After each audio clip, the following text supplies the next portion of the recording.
पटना से गया जाएंगे जेपी नड्डा। इस वक्त की बड़ी खबर हम आपको बता रहे हैं। पटना से गया जाने वाले हैं जेपी नड्डा। कुछ ही देर में गया जाएंगे जेपी नड्डा। चुनावी जनसभा को संबोधित करने वाले हैं, जहां पर मुकम्मल तैयारियां की गई हैं। 7,000 लोगों के बैठने का इंतजाम है और बेहद ही एक बड़े ही अच्छे माहौल में, सुरक्षित माहौल में चुनावी जनसभा को संबोधित करेंगे और उस इलाके के जो प्रत्याशी हैं वहां पर मौजूद भी होंगे।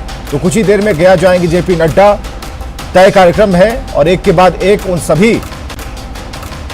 और अरुण चौरसिया सीधे हम जुड़ते हैं। अरुण, तैयारियां पूरी हैं? सुबह से ही हम लगातार अपने दर्शकों को बता रहे हैं जेपी नड्डा पहुंचने वाले हैं और कुछ ही देर में गया जाएंगे जेपी नड्डा।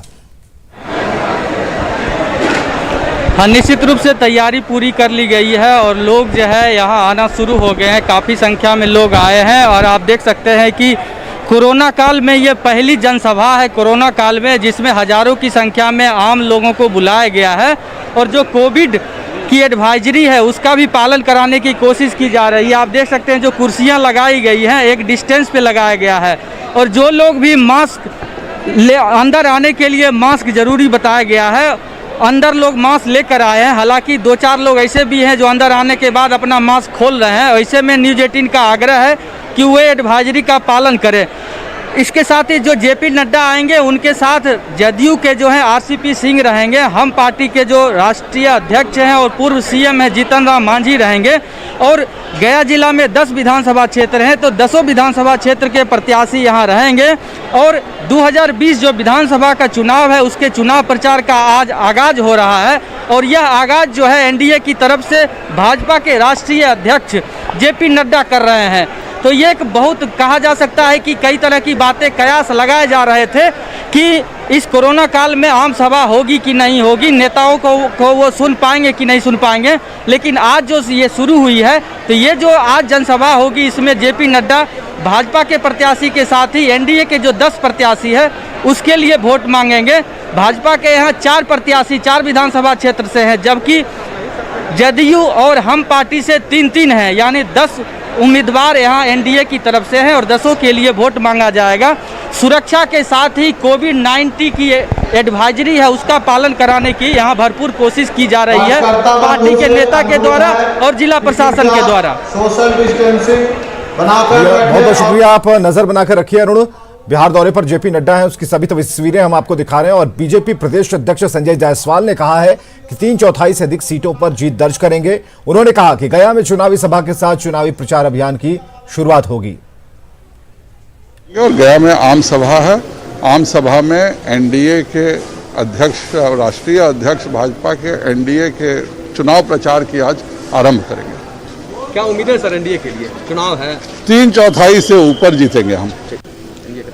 देखो, जदयू और भाजपा गठबंधन के कारण ये बहुत साफ है कि 2/3 बहुमत एनडीए को आएगा और फिर मांझी जी और मुकेश जी के मिलने के बाद तो जो विपक्ष है उसकी हालत बहुत खराब होगी।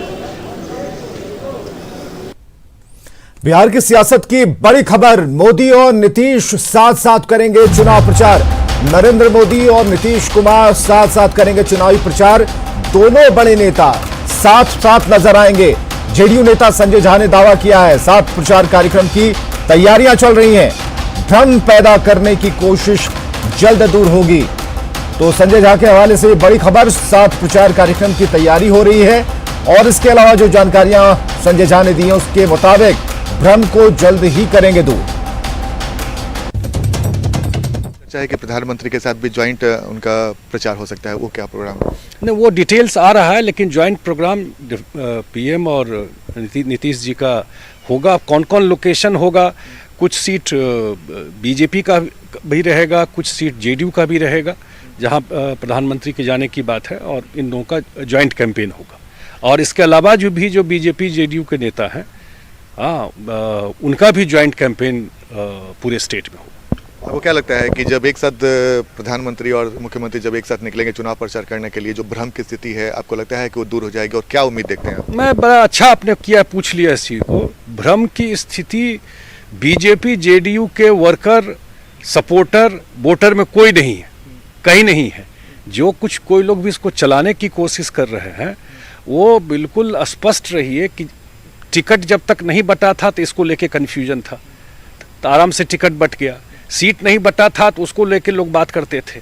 तो बीजेपी जेडीयू का इतना पुराना अलायंस है, तो इसलिए दोनों में कहीं बीजेपी छोड़कर एलजेपी का दामन थामने वाले रामेश्वर चौरसिया ने बीजेपी नेतृत्व पर गंभीर आरोप लगा दिए हैं। रामेश्वर चौरसिया का कहना है कि बीजेपी के कुछ नेता कार्यकर्ताओं का मनोबल गिरा रहे हैं और ऐसी स्थिति में उन्होंने बीजेपी छोड़ एलजेपी की टिकट पर चुनाव लड़ने का फैसला लिया है। हम पहले तो लौटा दिए थे अपना सिंबल, लेकिन बाद में मैंने देखा कि लोगों का प्रेशर, गांव के लोगों का प्रेशर, कार्यकर्ता का प्रेशर कि भाई हम लोग तीर पर वोट नहीं देंगे, जदयू को वोट नहीं देंगे। और जनता और भाजपा का कार्यकर्ता जो है वो हमें बाध्य किया, उन लोगों ने हमें समर्थन किया कि नहीं, भाजपा लोजपा को हम लोग एक ही मानते हैं, इसीलिए आप लोजपा से ही टिकट लीजिए और चुनाव लड़िए। क्योंकि हम इधर कांग्रेस कार्यकर्ताओं ने धरना दिया है। सदाकत आश्रम में कांग्रेस कार्यकर्ताओं का धरना। वरिष्ठ नेताओं पर टिकट बेचने का आरोप लगाया है कांग्रेस के कार्यकर्ताओं ने। वरिष्ठ नेताओं पर यह आरोप है कार्यकर्ताओं की तरफ से। बिहार कांग्रेस के वरिष्ठ नेताओं पर गंभीर आरोप कांग्रेस के कार्यकर्ताओं ने लगाया। सोनिया और राहुल के समर्थन में नारे भी लगे हैं। तो कांग्रेस कार्यकर्ताओं ने नारेबाजी की है और सदाकत आश्रम में कांग्रेस कार्यकर्ताओं ने धरना दिया है और सोनिया और राहुल के नारे लगाए, लेकिन उन्होंने पार्टी के वरिष्ठ नेताओं को कटघरे में खड़ा किया है। आरजेडी के राज्य सचिव रहे परशुराम ताती ने पार्टी छोड़ दी है। आरजेडी छोड़ने के बाद परशुराम ताती ने जेडीयू की सदस्यता ली। जेडीयू के प्रदेश अध्यक्ष वशिष्ठ नारायण सिंह ने अपने आवाज पर परशुराम ताती को जेडीयू की सदस्यता दिलाई। और मुजफ्फरपुर के औराई से आरजेडी विधायक प्रोफेसर सुरेंद्र राय का रोता हुआ वीडियो वायरल हो रहा है। टिकट काटे जाने के बाद विधायक अपने समर्थकों को संबोधित कर रहे थे। इसी दौरान प्रोफेसर सुरेंद्र राय भावुक हो गए।